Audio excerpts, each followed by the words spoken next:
नमस्कार दोस्तों, कैसे हैं आप सभी। मैं आपकी पद्मावती हाजिर हूँ एक बार फिर से अपने इस यूट्यूब चैनल पर। तो आज मैं लेकर आई हूँ एक ऐसी कहानी जो कि ग्रामीण अंचल की बोली में है। और इस कहानी को, जो कि सबसे प्रतिष्ठित पटल है नेशनल राइटर्स कल्चरल फोरम की, उस पटल पर प्रथम स्थान प्राप्त ये कहानी थी। और बहुत अच्छी कहानी ये थी। तो आज मैं इसी कहानी को आपके सामने सुनाना चाहती हूँ। सर्दी बहुत है और आज तो बारिश का मौसम है और 2 दिन बताई भी है न्यूज़पेपर में कि बारिश हो सकती है कहीं कहीं। और गलन तो काफ़ी है। तो हमारे ही ये आसपास गांव में ये बोली बोली जाती है। तो आज मुझे काफ़ी खुशी हो रही है कि मैं उस बोली में आप लोगों को बोलूँगी और इस कहानी को मैं सुनाऊंगी। तो सुनिएगा। इसका नाम है रामू काका। रामू काका, थोड़ा सा मैं परिचय दे देती हूँ। रामू काका एक गरीब किसान थे और उनके 5 बेटियां ही थीं, बेटा एक भी नहीं था। और सबसे बड़ी बेटी का नाम मंजू था। मंजू काफ़ी मेहनती थी और बुद्धिमान भी थी। तो चलिए आगे की कहानी में आपको सब पता चल जाएगा। गांव में रामू काका का ईख का खेत था। ईख भी अब कटने पर आ गई थी। रामू काका सोच रहे थे, मेरे कोई लड़का ना है। लड़का गांव में बोली में मोड़ा भी बोलते हैं, जिसे कि बेटे को लड़का भी बोला जाता है और मोड़ा भी बोला जाता है। तो आप कि मेरे कोई लड़का ना है, कोई मोड़ा ना है, ऊपर से गन्ना की कटाई के लिए पैसा ना है। फिर मैं सोच रहा हूँ कौन ते कट पाऊं। जब मोड़ी मंजू पे भी बहुत काम है, तभी मंजू बिटिया नौरे से काम खत्म करके वहां आ पहुंचती है।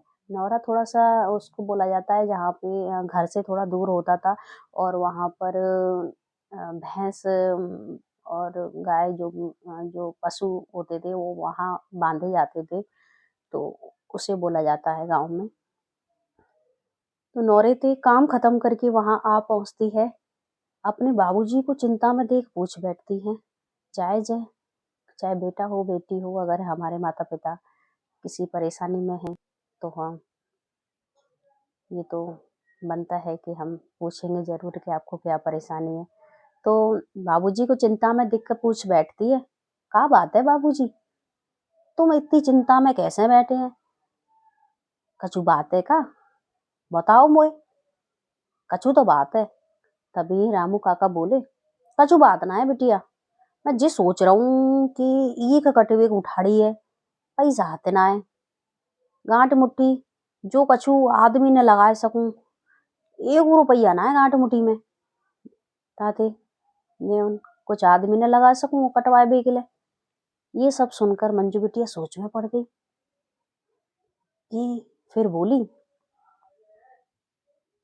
तुम चिंता ना करो बाबूजी, तुम चिंता ना करो बाबूजी, मैं कछु न कछु इंतजाम कर देंगी। तुम परेशान काहे को होता है?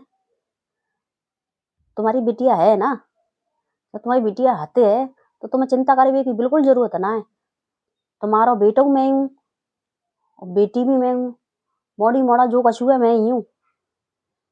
वो बहुत बहादुर थी और मेहनती भी काफी थी, बड़ी बेटी थी तो जिम्मेदारियां भी बहुत होती हैं, तो समझदार भी काफी थी। तो वह अपनी सहेलियों के पास गई और उसने सारी बात बता दी कि ऐसी ऐसी बात है और पिताजी हमारे बहुत परेशान हो रहे हैं और कुछ न कुछ उपाय सोचते हैं। अगले ही दिन मंजू बिटिया अपनी सहेलियों के साथ ईख के खेत पर गई और सभी ने गन्नों की कटाई शुरू कर दी। मंजू अपनी सहेलियों के साथ हंसी ठिठोली भी करती और गन्ने की गठरी बांधकर घर भी लाती। हंसी मजाक मजाक में उन्होंने कुछ ही दिनों में ईख के खेत की कटाई भी कर दी और ईख को बेचकर जो रामू काका को अच्छे दाम भी मिल गए। अब क्या था, आज रामू काका बहुत खुश थे। उन्हें अपनी सभी बेटियों पर गर्व भी हो रहा था और वे सभी बेटियों के सिर पर हाथ रखकर बोले, मारी मौड़ी। मौड़ी यानी लड़कियां, बालिकाएं, बेटियां। मोड़न ते लड़कन ते कम थोड़ी ना है, हमारी जे मोड़ी है कऊ के लड़कन ते कम ना है। उन्होंने अपनी मेहनत और समझदारी से अपने पिता का साथ दिया। तो बेटियां किसी से भी कम नहीं हैं, समझो, उन्हें पढ़ाओ लिखाओ, उन्हें बराबरी का दर्जा दो, चाहे बेटा हो बेटी हो, अच्छे संस्कार दो और किसी भी बात में भेदभाव न करें कि बेटियां बहुत अच्छी जिम्मेदारी से अपने परिवार में सहयोग करती हैं, निभाती भी हैं। बस आप उन्हें समझिए और पूरा सहयोग कीजिए। बेटियां भी किसी से कम नहीं होती, बस उन्हें आपका प्यार और परवरिश अच्छी हो, पढ़ाइए लिखाइए और उनका साथ दीजिए। इसी शिक्षा के साथ मिलते हैं अगली कहानी में। और कहानी अगर आप सुनना चाहोगे तो मैं अगली कहानी में आपको ज़रूर मिलूँगी, सुनाऊँगी। तो या फिर आप अपनी